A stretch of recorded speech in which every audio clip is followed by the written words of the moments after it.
Hello and welcome to the programme. I'm David Holmes. My guest tonight is Vincent Genna. He's a spiritual teacher, a psychic healer, and a public speaker who has appeared on national television, radio and print. He's speaking to me from his home in North Carolina. Hello Vincent, welcome to the programme. Thank you for agreeing to this interview all the way from Manchester, UK to North Carolina. Well, thank you so much, David. It's very exciting to be here, especially under these conditions, to be able to share our insight and guidance and messages to the rest of the listeners. So thank you for inviting me. You're very welcome. I'd like to start maybe in your early life and ask about, say, religion, and then move on to spirituality and the other things that you're involved in. So did you have a formal religious upbringing? Is it New York City you were brought up in? I was brought up, yes, in the cities and the suburbs of New York. I started out in the city, and then my family moved when I was 9 years old out to the suburbs, the burbs. And I am a recovering Catholic, so I was born and attempted to be raised Roman Catholic. And in the beginning, I followed the dogma, and I even became a good New York Italian altar boy. Wow. I think it's in part of the rules of the heritage that by 13 years old, if you have a son, he must be an altar boy. I don't know, maybe they think that they're going to get condemned to hell if not, but so be it. I was an altar boy, and that's where my roots started. But, you know, David, what was really funny about that is obviously, like most children, I mean, I hated sitting in the pews with my parents, listening to the priest say something. I don't know what he was saying. But when I was with the priests, when I was doing Mass, and I was behind the altar with them, or other times that I hung out with them, I used to argue with them and tell them that they were teaching God all wrong. And I was this arrogant 12 and 13-year-old kid. I had no idea about who God really was, but I did know this from the early onset of my life. They weren't teaching God right. They were teaching a fire and brimstone God, and all I knew was a loving God. So I had no idea where my life was going to lead from then. According to my mother, I was going straight to hell. Right. But luckily, I didn't get there yet, and I wasn't able to connect the dots. Now I understand why I was feeling that as a kid. Yeah. How was your rebellious attitude received by the older generation, and a church and family? Ooh, you mean the way I'm believing now? Yeah, well, I mean, questioning. Obviously, it wasn't conventional at that time for a young boy to be saying, you've got it all wrong, this is how it is. That must have met with some hostility, maybe? Oh, pure hostility. Well, the hostility was my father's belt. That's what the hostility was. Mom thought I was a heathen for talking about God like that. You don't question God. You don't ask why. You just follow the rules. And so I used to get beaten for it. And the priests used to tell them, oh, Mrs. Genna, don't worry about Vinny. He's just a romanticist. He thinks he can save the world. And they actually used that term. Right. And I never said anything about that when I was younger, but they must have felt something too. So they never got angry with me. Only my mother did, because she was frightened that I was going to hell. She really thought I was going to hell. And so, so it came across quite some resistance and rebuke from my parents. Right. I can relate to what you're saying, because I was brought up in the Pentecostal church, which I think in the States you call Episcopalian. That's Church of England. Sort of when you said Hellfire and Brimstone, I can relate to that. You know, there was just us saved and you sinners and all that stuff, and we had to go out there and convert everyone to our way of thinking. Yes, I know. I'm so sorry. I mean, Pentecostal over here is even deeper. It's not, we have Pentecostal churches that are different than the Episcopalian churches. Right. And, talk about fire and brimstone. They create it for you while you're in church, right there up on the altar. They got the fire and the brimstone going and ready to toss you right into hell. Unbelievable. Yeah, they have a lot to answer for, but we forgive them. Yeah. We have to forgive them all, because they didn't know better. If you really think about it, the majority of religions, they created themselves that way with the intent to help. They thought they were doing us a benefit. They thought removing certain books from the Bible was going to protect us. And there was so much information in that Bible for us to be able to help us. So it's not the Bible that created the bad people. It's the bad people that misinterpreted the Bible. So we're the lost ones, but the information was really good. But they were trying. They were trying. You got to give them credit for at least trying. Degree of respect that it was the right thing for them to do. But it's not a life sentence for us, and we all move on. Did you gradually move away from the church? Did you suddenly leave it, and how did that develop as you got older? Well, what was interesting is it started very early. At 17 years old, I met my future wife, who happened to be Jewish. Oh, wow. Now, back in the 70s and in New York, and being Italian, that was a no-no. Yeah. Okay? I think my mother would have accepted me coming home with a black girl sooner than me coming home with a Jewish girl. Really? Right? Because that was giving up my faith. But the one thing that my girlfriend and I knew at the time is we were brought together for a reason, and not for our differences, but because of our commonality. So that's what we began to focus on. And so the transition, I didn't transition away from religion. I transitioned into a different way of thinking about religion. But the one thing I did stop doing was going to church. I didn't believe I needed to go to church in order to find God. And there was no church for me to go to at the time that was saying what I wanted to hear. So my wife and I developed our own church in our own home. Right.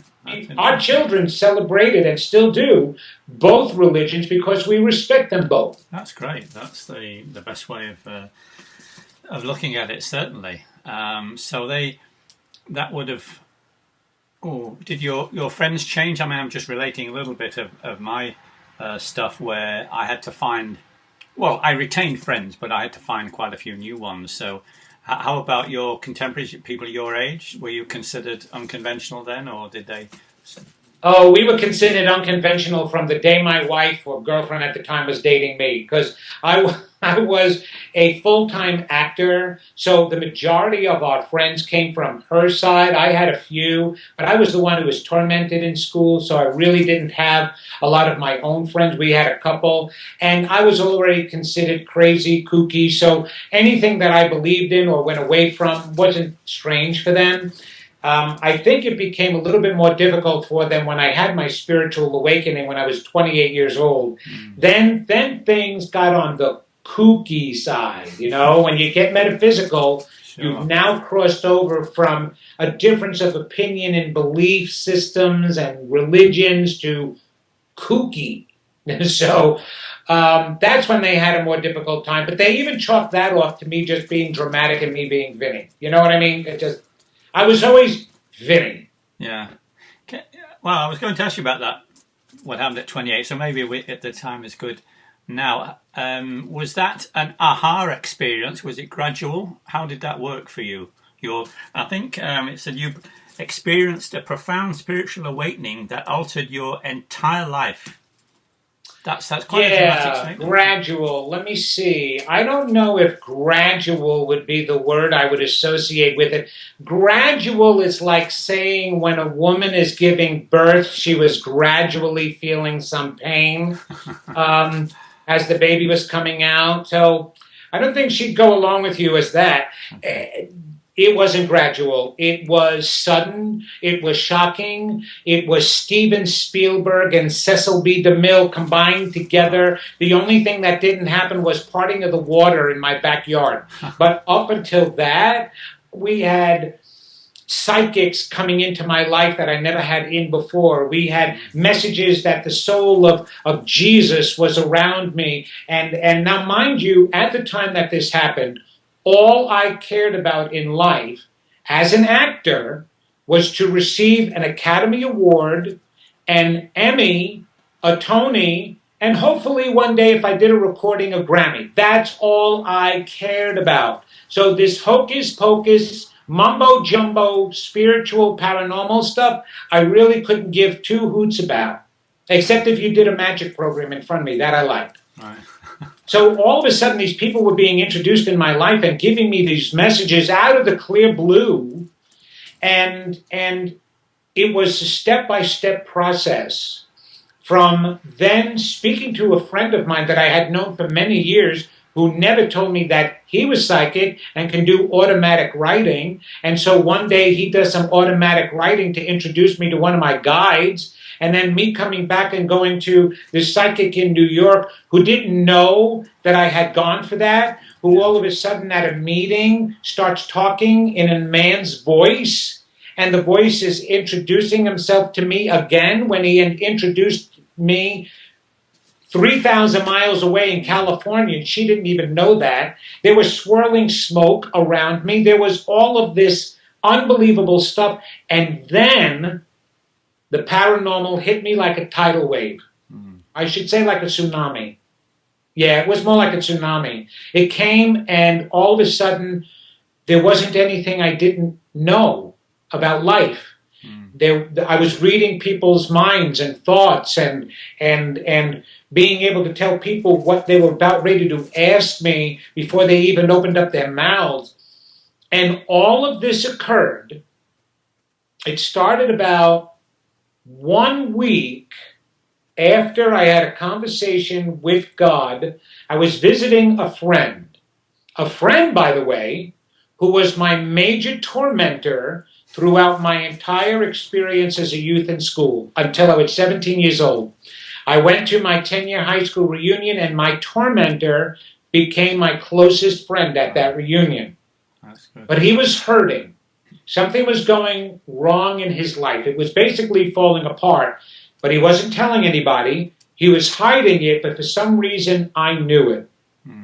And after spending a weekend with him, my wife and I, now we were married at the time, and spending some time with him, we were driving home from Connecticut to New York, and I said, I was crying in tears because I felt for him. And I just said, God, you've got to give me the ability to help him. I don't know how to help him. Help me help him. And matter of fact, help me help others like him, because I understand what pain is. I understand what it feels like not having a worthwhile life. And it was literally a week after that all of this began to happen. So the old saying, watch what you ask for, is true.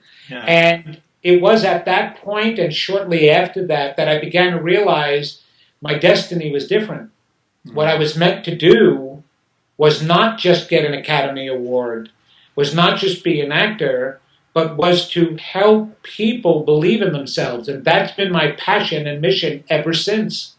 That's what happened to me. It's your life's purpose, really. I mean, you thought you knew what it was, but was it shocking to you? Because it's really profound and dramatic and unexpected. I mean, the first time this happened, it was... Well, that was definitely the unexpected part. But now, in hindsight, David, here's what's exciting about that.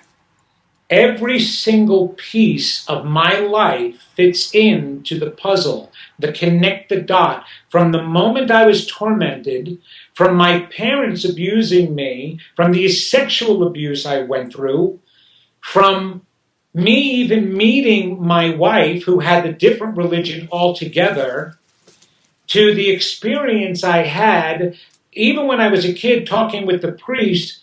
It obviously was a choice I made before I came here, and I set this all up to go just like that to lead me to where I am today, which is one of the major reasons why I have forgiven everybody. There's no forgiving whatsoever.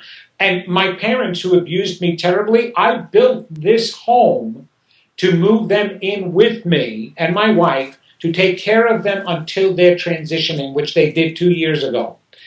And so that love came out of me knowing that all occurred and every one of those people played a part in my life. I would not be the spiritual teacher I am today if it wasn't for that.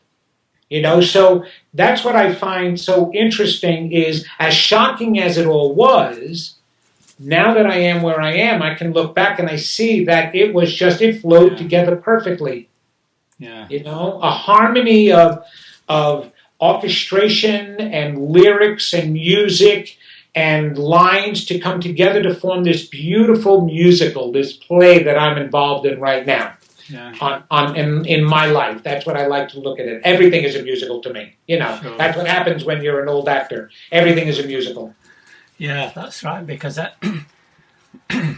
you were talking before about the statement that be careful what you ask for, and I can certainly relate to that, because the means by which you acquire it, you have no idea. You can just see the end result, but the rest of it is filled in later on. But I've, my situation from leaving Australia, it was just bizarre, absolutely bizarre. I wanted out, but I didn't have the means to get out, but that happened. So I can relate to some aspects of what you're talking about.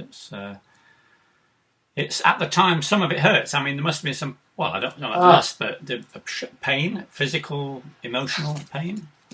Oh, some of it hurt. Yes, as a matter of fact, I use that hurt today in order to help others, because our stories, obviously, no matter how intense or no matter how minimal they may be, they create some type of issues for us that we have to deal with. So most of us get through those issues. I mean, we can certainly see the people who weren't able to get through those issues.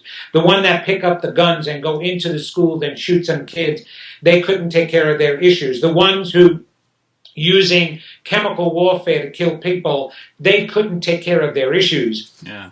However, the rest of us are functioning, and we did take care of our issues. But what we have to remember are the scars. The scars are always there. My scar is still there. I will still hear my mother tell me, "Oh, Vinny, we don't come from anything, so we're not good enough to achieve anything great."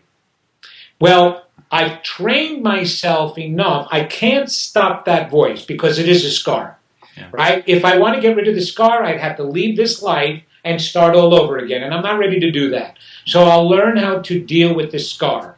And it's actually part of a workshop that I do called Stop Stopping Yourself and Become Unstoppable. Right. I teach people to visually tattoo their scar right here. And I call the scar their "I'm not." That message we received when we were younger, that I'm not good enough, I'm not worthy enough, I'm not smart enough, I'm not deserving enough, I'm not lovable enough. Tattoo that right here. Mine is "I'm not good enough." And the reason why you should tattoo it right here in your mind is to remember it.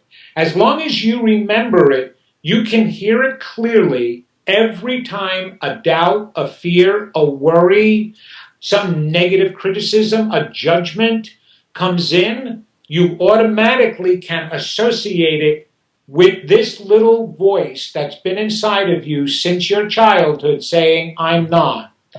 And I hear it all the time. Like, even if good things are going to happen to me, like I've got a lot of things going right now. I'm waiting to hear about wonderful things, television shows, all of these opportunities. But I hear that little voice turn around and go, "Oh, you're not going to get that, Vinny. You're not good enough." And because I've trained myself, I can immediately stop it. And I go, "Wait, I heard you. I heard you." And so now we have to stop. That's not the truth. That's not big Vincent. That's little Vinny who's been hurt. Right. And just like if a child came up to you and said, "Daddy, I did bad in school today. I'm no good. I'm stupid. Nobody likes me. I'm not going to amount to anything." You'd say, "No, honey, that's not true." No child has the right perception of who they are because they're taught by the environment how to think about themselves. And from those first negative messages, they begin the same pattern. So you reparent yourself and you say, oh, it's okay. Yeah, David, I don't feel the hurt anymore, but I see the scar. And I'm glad that I recognize it, because the majority of people deny the scar and have it covered, so they have no idea what's blocking them. That's the only thing blocking them. Right. Because that keeps you from believing in yourself. Yeah, I think it's honesty with ourselves that's very important in this, and I'm sure you'd agree that there are many sides to us, and it depends which one you allow to be in control. And sometimes some are in control, but you get better at persuading the other side to come in. And what's your take on different sides, different aspects of people's personality? Okay. It fascinates me. There really is only one side, and that's your soul. That was what was created from the beginning, from the God force, the spirit force, whatever you want to call it, right? That which is part of everything actually became us.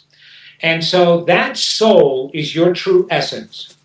The human side of you starts to develop, and it starts to create defense mechanisms. So those masks, those other sides. So for example, the person you are at home with your family is one way.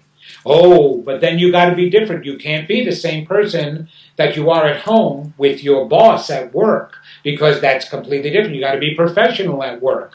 Oh, and then when you're at work, you don't want to be the same person when you're out with your friends, and certainly not the same person that sees you at home. So you wind up developing all these sides because you don't understand that the essence of you, the true soul of you, the magnificence of you, can live in each one of those lifetimes. Another way people put it is they have hats, and they wear different hats for different purposes, and roles, they take on different roles. No, you don't. You only have one role in life, and that role is called you. Any other side you see influencing you is a false human side. And that's what's blocking us. But it leads, it's a vortex. Think of a V, okay? And all those other sides of you really converge into one place. And that one place is saying, I'm not lovable. I don't believe in myself. And that's where all the others outstemmed from. So if you bring it back to that place and you heal this, you will not have another side. The greatest thing that I appreciate about who I've become, Vincent here, right now with you, is the exact same Vincent my wife experiences, my grandchildren experience, my children experience, the people I work with experience. What you see is what you get, because I don't have to change my role, right? I take on the job, and what does being professional mean? Does that mean I can't be relaxed? Does that mean I can't be who I am, so I have to take a professional attitude with a tie, because I'm at work now, right? And with my friends, I can laugh and I can drink a beer. You can't drink a beer at work. Yes, you can, just without the beer. I make them laugh. I make people cry. I work with them. I was a hospice social worker, so I got to run the gamut of emotions. I don't care if I was working for IBM, if I was working for one of the big conglomerations. If I was the president of the United States, which I wouldn't be the president of the United States, nobody can give me enough money to do that job, especially now, I'd still be me, because that's the only person who I know to be. So to answer that question, there really is only one you. All those other sides we developed more as a defense rather than as a coping mechanism. You don't need coping mechanisms if you've got you. You cope automatically in life. Yeah. Is it the case that, you work with people, do you help them to know themselves? And because are you one of these people that think the solution is within ourselves, and you facilitate that, or you point that out? Is that sort of a reflection on what you do? As a psychotherapist, I was trained how to let the person come to their own answers in whatever time it took, and which is one of the reasons why therapy takes such a long time. As a spiritual counselor, I see what the issue is with the person. I give them the answer. Takes short a period of time, but it is still up to them to apply it and have it come and resonate and wake up the information within them. There is nothing we can do today that's new. We'd like to think that. We're actually older than we know. Greg Brayton, who is a famous archaeologist, he's discovered or worked with people who've discovered a new civilization that proves we're over 11,000 years old. Really? We thought we were much younger than that. So you're telling me in 11,000 years of being human that there is really any new thing we can think or create? No, we're hearing it all. So what difference does it make if you hear a piece of information from another person, a book, a workshop, a movie, but then you decide to let it wake something up within you that resonates with that allows you to remember it? Now it becomes yours. So yes, you have all of the answers, because guess what? We're all connected to the same place. We were all created the same way, and we're in that. Edgar Cayce called it the Akashic Records, which is the mind of God, right? Basically, that's where all information is. We're all connected there, so each one of us has that information. But for me, I was helped in opening it up and awakening so that I can now help others, but I'm helping others open it up within them. My greatest gift is I empower people, which means I don't make their lives better.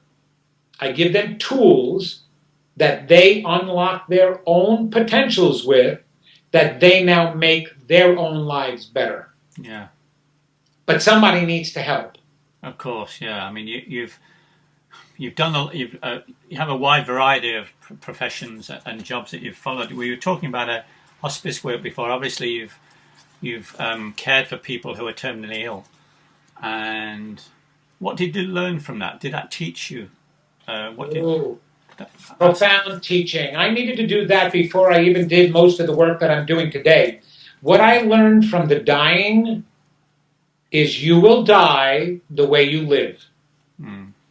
You will die the way you live.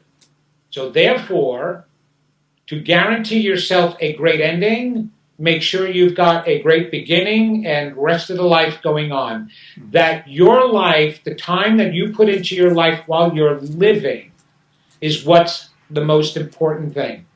The ending is just a review.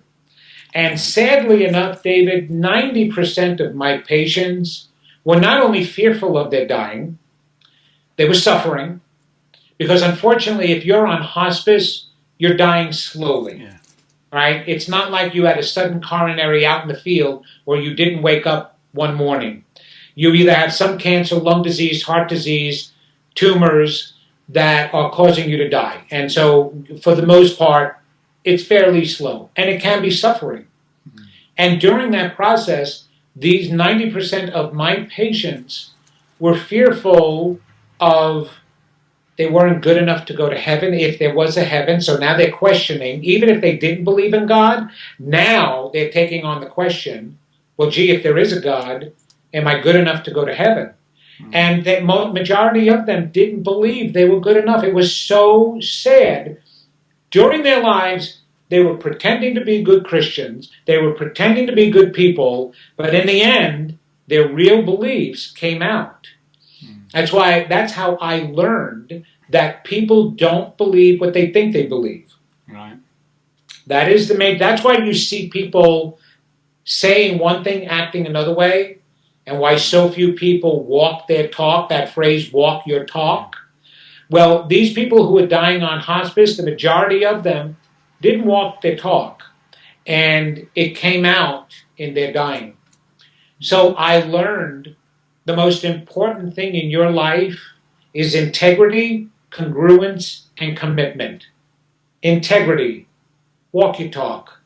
We're so quick to criticize and tell others the right way to live. Well, guess what? Walk that. 2, walk it all the time. Don't just walk it on Sundays while you're in a church or a temple. Walk it every single moment of your life. 3, commit. Commit to yourself. Commit to fulfilling your dreams. Commit to believing in yourself. And I learned all of that from watching people die. And for the most part, I was able to help a majority of these people find even a moment of peace, because being a psychic hospice social worker gave me a quicker in. And we were able to open those doors and let down the guard real quick. Right. And they liked that because I was sitting there knowing them without judging them and loving them, and they knew that. And so they let me in and we talked and they released. And yes, they had a lot of regrets. But in the end, in their last moments, the majority of them awakened just prior to leaving. Right. Which is what I hear and what I saw most do. I believe your spirit and soul leaves your body way before it actually turns off and dies. And the quicker you let it, the more comfortable you are, the sooner it will leave. And that's just a shell waiting to shut off. But if you're fearful and petrified, you actually keep your soul tied to that body. And that's when you see the people waking up and down, and you're like, oh my gosh, go already. And no matter how much drugs you give them to help them along, it doesn't work. So don't anybody believe that morphine kills you. I can give gallons to some people, and if you're fearful, you're still going to hang around. Right. Yeah, that brings up more questions about death. And some things I've struggled with in the past is, I know a lot of people who believe in past life. I don't know. I mean, some people call it sitting on the fence, but I'm being honest with myself. I really do not know, but I respect those that believe that. So how do you feel about what happens after death and reincarnation? Where did you stand on those things? Well, before you worry about reincarnation, there's one thing, David, that you should be thinking about. Does life go on after death?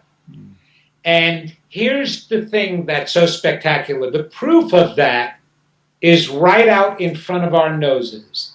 This life out here continues. With or without us, life continues. All our laws of physics show us that once energy is created, it cannot be destroyed. It can be manipulated and redirected, but it cannot be destroyed. So just from the laws of physics alone, and knowing we are pure energy, our energy cannot be destroyed. So the energy will absolutely continue, coming forth from a limitless divine being or force or nature. Again, I don't care what you call it. If it's limitless, it can never end. If it ends, that means it has a limit. And just like the ever-ready bunny, there's a battery charging that bunny up. Where's our battery?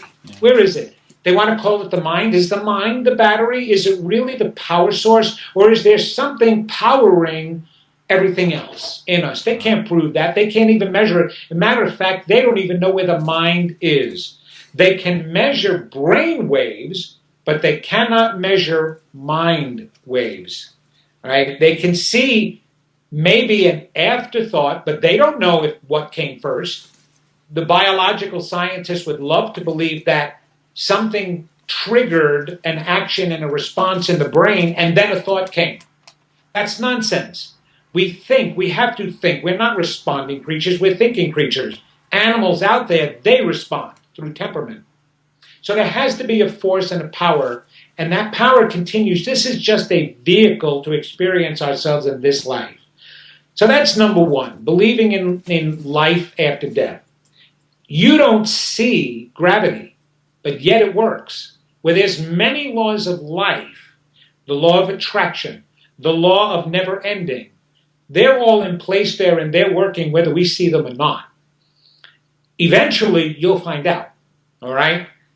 And quite honestly, if you don't find out eventually, then it doesn't make a difference if you did believe, right? Okay, it doesn't hurt. But then think of this part. Energy continues. We have what? 80 years if we're lucky, some people 40, some people 20, some people 90, 125. Oh my gosh. Do you really think that is enough to experience all of who we are? And aren't we such incredible beings? The human part of us is incredible.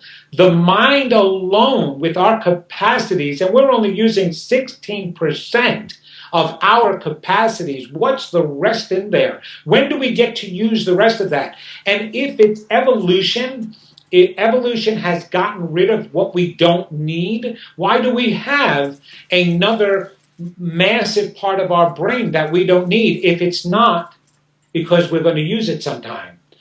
And we're learning how to use that. So I see us coming back many, many, many times. It explains so many things clearly and reasonably. Why a child would be a savant in one area and know. Why was Mozart at 5 years old able to write his first concerto? Why can so many other people have these unbelievable skills and talents out of the clear blue that they were born into?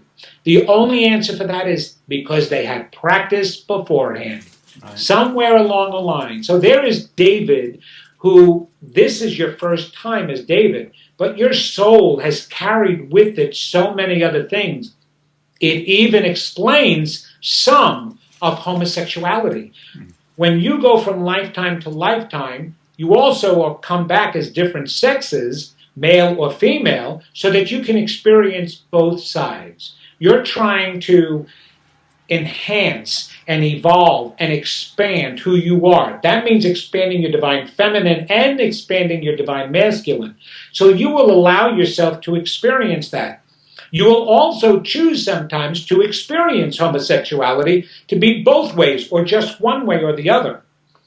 Another time what happens is, let's say your last life was as a woman, or my last life was as a woman, but it was a glorious woman. Oh, I was great. I was hot. I was talented. I had all the romance I wanted, all the sex I wanted. It was fabulous. And I wanted to bring some of that with me to live in this life. And I brought a whole bunch of stuff, but I brought in maybe a little bit too much. And I brought in my desire of men, but now I'm in a male body. Oh God, now what do I do with that? I'm having desires for men, but I'm a male. And so that helps to explain why we don't have choices once we're here, because we've taken on and made some, I didn't turn off some of my abilities from back then. Reincarnation, believe it or not, is in the Bible. It says in books were removed, as I said earlier. In 535 AD, the Nicene Council was in charge of the Bible and canonizing whatever went into the Bible. And that's the King James Version, that's all the versions. They were in control of the major version of the Bible. And this Nicene Council said, you know what? If people think they have another chance, they're going to screw it up in this lifetime. So let's take that out. So they removed 5 books from the Bible, which they believe are the Dead Sea Scrolls, by the way. However, they couldn't remove everything. If they removed everything, they would have removed a lot of Jesus' words in the New Testament. Jesus himself said he was here before, but primarily said that John the Baptist was here before. He says John the Baptist was Elijah. They said it in the Old Testament, that before your Messiah comes, Elijah will return again. And the other thing, there's parables. Jesus is walking down the street with his disciples, and there's one of their hometown men who was born deaf, dumb, and blind was sitting on the corner, and Peter asked Jesus, Jesus, is that man deaf, dumb, and blind because something his mother did or something he did? Now, Jesus didn't argue that it couldn't have been something he did, but the concept that he did something to be born that way meant he would have had to do something in a past life. Now, Jesus responded and said, you're forgetting the third option, that he chose to come into life that way in order to make God's love manifest by you helping him. So we have so many examples and proof, even in the book of Revelations. It says that man will continue on earth, and now I'm paraphrasing, but man mankind will continue on earth until he's over the earth, and then he'll never leave my kingdom again. Right. Well, how do you do that in one lifetime? You don't do that in one lifetime. They're referring to you coming back over and over and over again. If you would love to know more about reincarnation, a wonderful movie out there is What Dreams May Come with Robin Williams and Cuba Gooding Jr. Yeah. Fantastic story about reincarnation. Another funny one with Albert Brooks and Meryl Streep is Defending Your Life. It's hysterical, but they really come from a concept of understanding why we would even have incarnation. We need more chances to know who we are, David, not just one. Not just one. Yeah. In fact, Edgar Cayce Material says that Jesus himself incarnated 12 times in order to become the Christ, because he was actually the original soul who led us astray in Atlantis that caused our destruction. So because he led us astray in the beginning, he needed to come back. He felt in his own heart he needed to come back enough times to give us the message on how to get back home and fix us and help us. So that's what led him to become the Jesus. So even Jesus supposedly had incarnations, and he said it himself that he was here before. Now, that was a long explanation, and I think I meant to say, yes, I do believe in reincarnation. Okay, thank you for that. I have a question about psychic ability. We've talked to that before, and it's something that... I knew you were going to say that. Well, okay, go ahead. It's something I don't profess to understand. Is it a gift in the same way, well, not the same way, but a similar way, a great musician or a great artist? It's something that is given to you, a person. And there's a lot these days, you talk about conversation with God, channeling, that sort of thing. And that's another struggle in a sense. I want to understand, but maybe I can't. Maybe I just have to ask questions. No, you can understand. You can understand. You're breathing right now, right? Yeah. Okay, and you're breathing oxygen. So I'm told, yeah. Right, exactly. Do you know that I'm breathing the same oxygen you're breathing? I hadn't thought about it. But I'm breathing it on another side of the world, yeah. But it's the exact same oxygen. As a matter of fact, the oxygen in your house is the exact same oxygen that's outside your house. So that oxygen is all part of one big oxygen unit around the planet. It's just the same as with us. When we were created, that God force became us. And because it's unlimited, it is everything. It's attached to everything. And as long as it's attached to everything, because we are part of it, we are naturally attached to everything. I'm attached to you, you're attached to the other people. Just like, look it down in front of you, there's a desk in front of you, right? Yeah. It's solid wood, right? Yeah. Actually, no. It is not a solid piece of wood. It is made up of 1 billion molecules that are moving rapidly at a certain pattern and a certain speed that make it look and appear solid. But in reality, they are billions of molecules. Now, to each one of those molecules from the inside of that desk, it looks separate from the rest. Just like we look separate from each other. But in reality, we are one big picture. So because of that, I am capable of not only attuning to myself, as long as I can hear my own soul, it's the soul part of you that's connected to everything. I can hear your soul, and I can hear the messages that you're telling yourself. I can hear the messages of your wife. I can hear the messages of your family. I can hear the messages of people in Japan, because there is no distance. We're all part of that one pool. So as a psychic, the process is opening the door. It's like a library. I go into the library and I'm looking up the book of David. Oh, here it is. And I pull out the book of David and I'm tapped into you. Now, that is for everyone. As long as you were created as a soul, you're connected with everyone and you're just as psychic.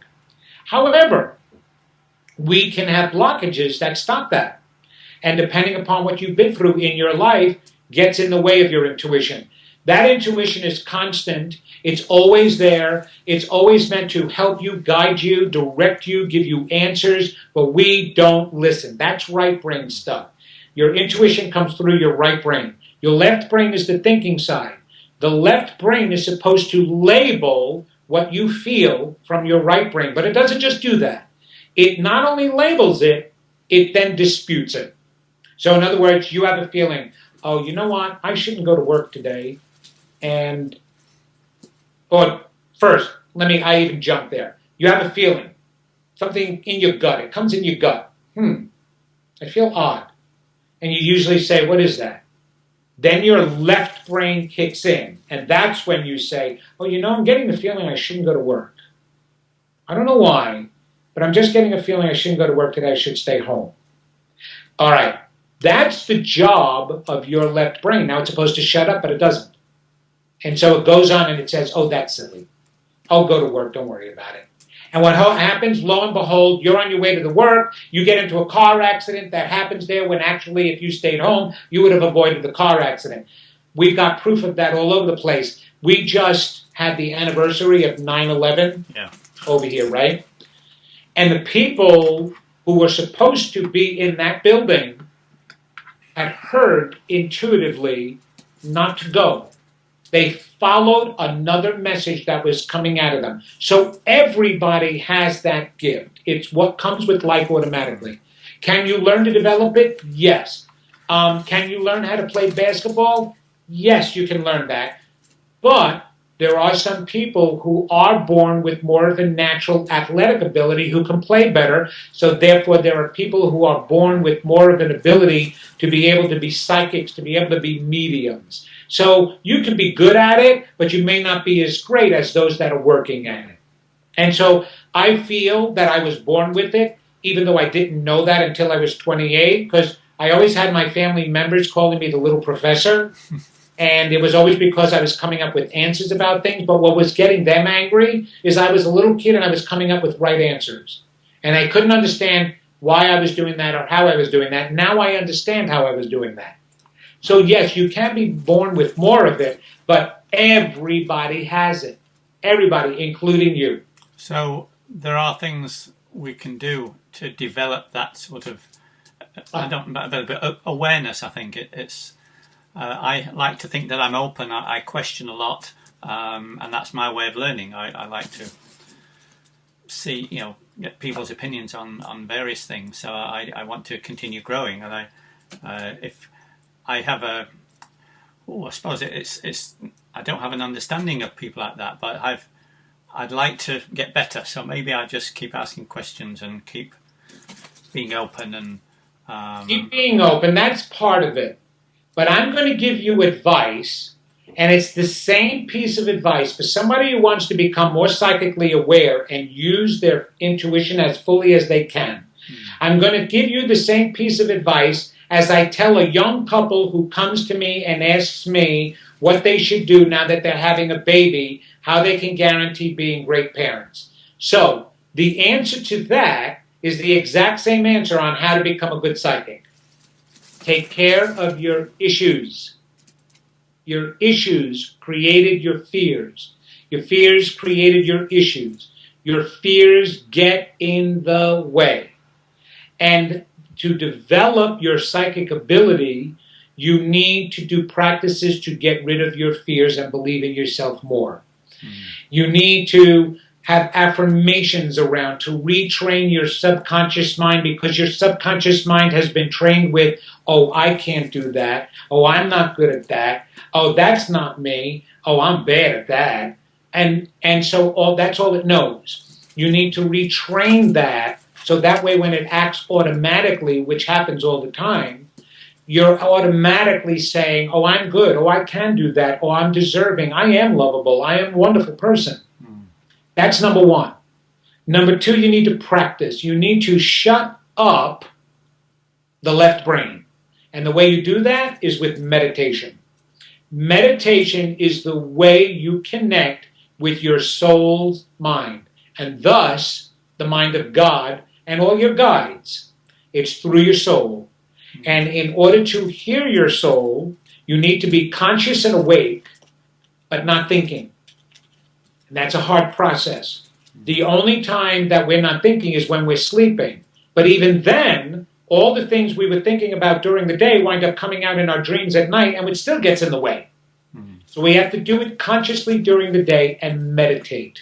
So you sit quietly to listen. You can even start off with the intent, a question. What is it I need to do today to manifest my greatest experience here? What is it I need to do today to evolve to my highest being? And then you sit quietly, 5, 10, 15. People do it for 60 minutes and longer. There's religions that's all they do is meditate so that they can experience their higher self. And you start to hear messages. You'll get the messages in all different forms. You hear it as a voice. You hear it as a feeling. You get it through you turn on the radio and a song comes on.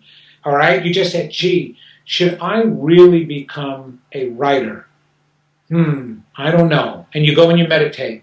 And after you meditate, you don't hear anything. You go inside, you put on the radio, and there's a song, you can become a writer too. You should be a writer today. And you go, whoa, where did that come from? I never heard that song before. Or you get a junk mail. This is literally what happened to me. I was in a car accident, and it took me out of my profession as a hospice social worker. Even though I should have left on my own, I wouldn't have had the car accident. And I said, okay, so what should I do now? I always wanted to write a book, but I don't know how. I wanted to do speaking, but I don't know how.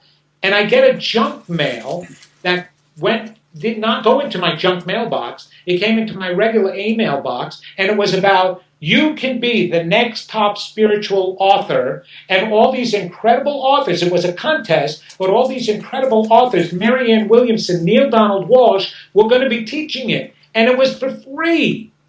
And I was like, holy cow. I asked the question Monday, how can I write a book? And Tuesday, I get junk mail that comes in. So you're meditating and you're quieting and you're asking, you can receive the message in all different forms. But you need to ask and you need to practice it. And as you do that, trust. Trust your inner voice. When I first started as a psychic, I had no idea that the things that were coming into my head were made up by me or were real messages. And guess what? It didn't matter because imagination is communicating with God. And so I began to trust whatever came into my mind. And all of a sudden, they were real. It pertained to the person. And the more I did that, now not everything does.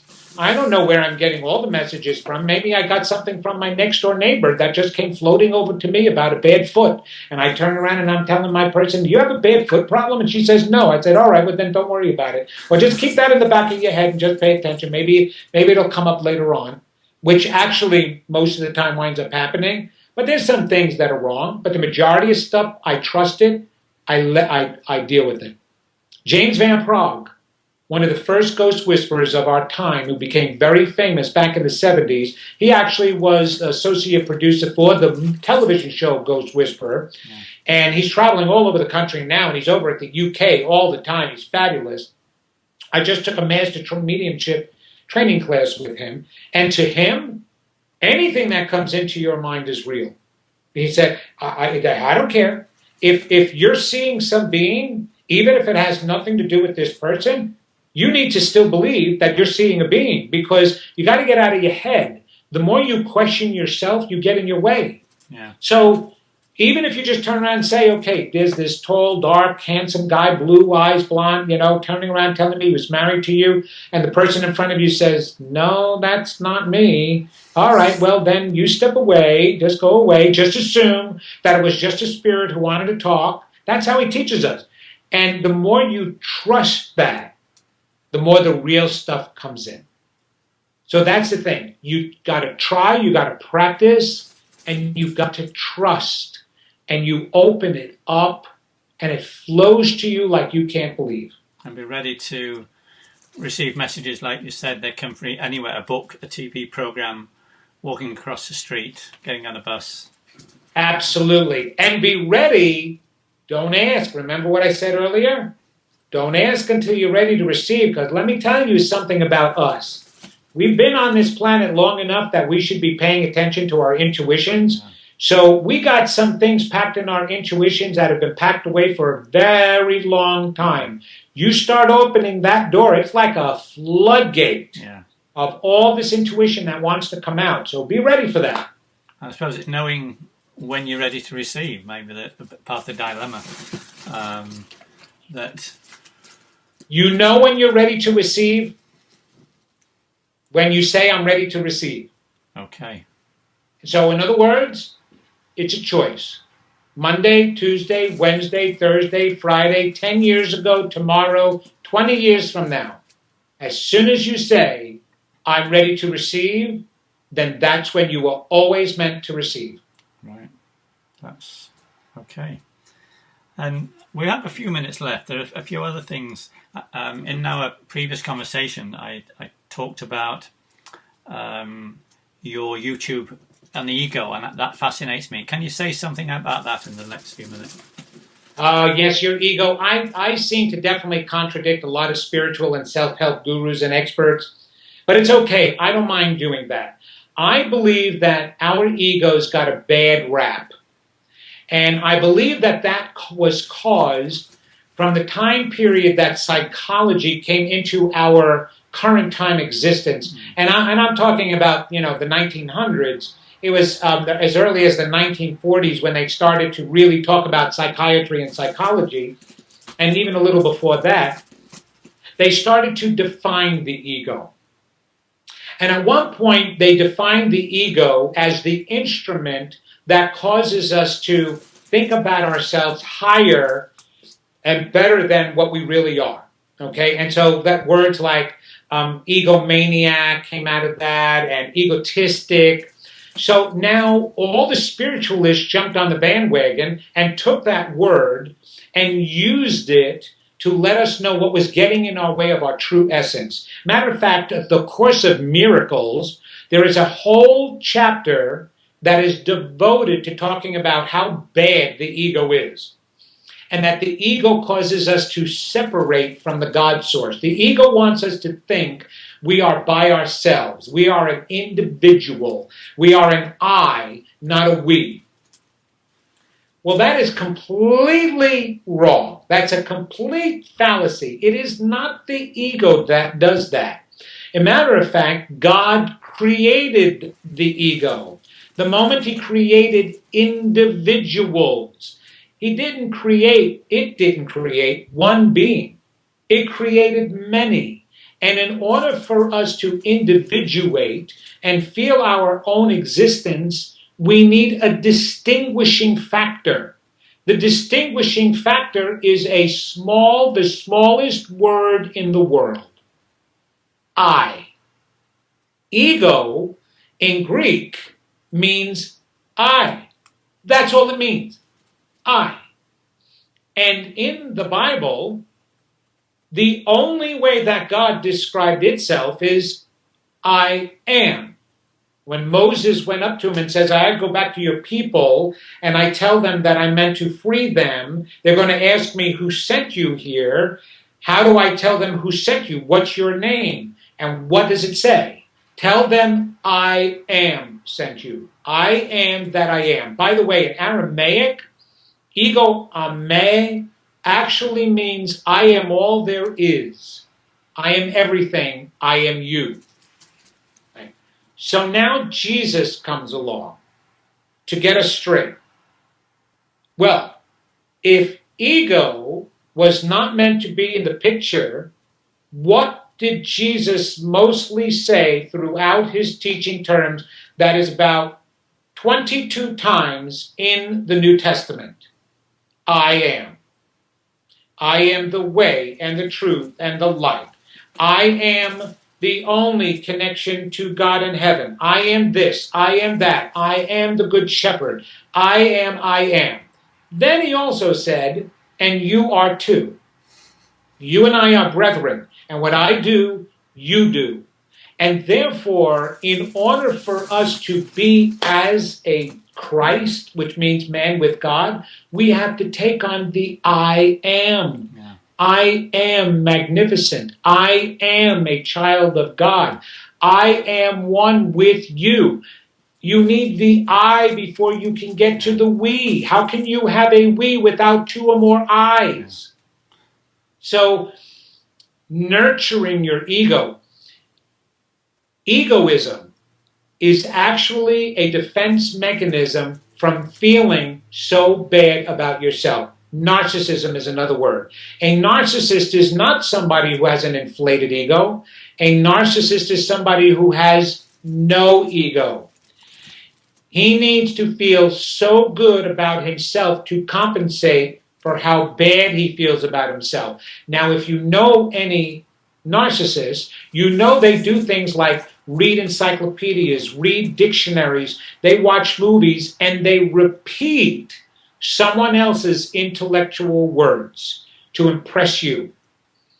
If they thought they were so great, they wouldn't need someone else's words to use. They use someone else's words because they don't think theirs are that good. And this is all on a subconscious level. And as a matter of fact, most narcissists do not brag about themselves because of the lack of ego. The way they make themselves better than you, I'll give it to you like this. If you have a light on in your room, there's two ways you can make that light brighter, David. Either change the bulb and put in a higher wattage, right? What's the other way you can make that light in your room brighter? Dim the rest of the room. Take out the rest of the light. That's what a narcissist does. He doesn't make his light brighter. He spends his energy making your light dimmer. He's constantly talking about how bad other people are, how stupid and ignorant other people are. And most people who get into an argument with a narcissist wants to shoot themselves in the head. Okay? And as a therapist, that's the first thing they said. Never take on a narcissist because you'll walk away feeling like a loser. And they're so right, because the narcissist learns how to make you feel bad about yourself. That's a person with no ego. None whatsoever. It was destroyed. So with all the criticisms that we have received in our lives, you really think it's ego that's causing the problem? As a matter of fact, these same spiritualists say your ego is in your conscious mind. Okay? Your conscious mind accounts for only 2 to 5% of your awareness.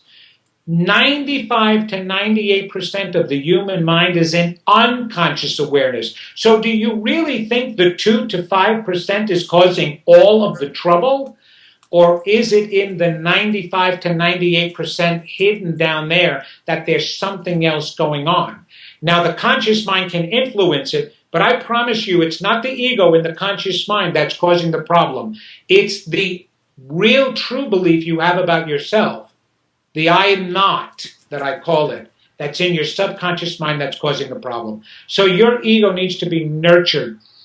Wayne Dyer has written his last book that says you must embrace the I am, and you must put it in this form. I am that I am, just like God said. And it's up to you. Whatever you fill in the word that with is what you're going to become.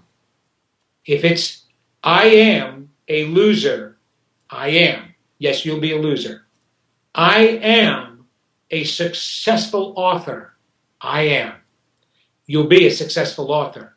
I am a magnificent spiritual loving being. You will be a magnificent spiritual loving being. So everybody understands we need to embrace the I am. You tell someone, let go of your ego, you might as well tell them cut off their arm. That they know how to do. Let go of your ego. Where is it? Is it in my back pocket? What do I do? Where do I go? Do I take my clothes off to let it go? People interpret that as don't feel good about yourself.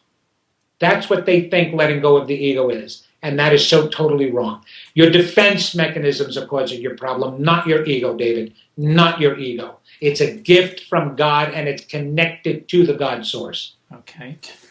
We're coming close to the end of our time tonight. I just wanted to briefly say, you talked about Jesus and the Bible. One of my favorite things Jesus ever said was, even the least among you can do what I have done and greater things. That's my summing up. Is there anything else you'd like to add to tonight before we close it this time?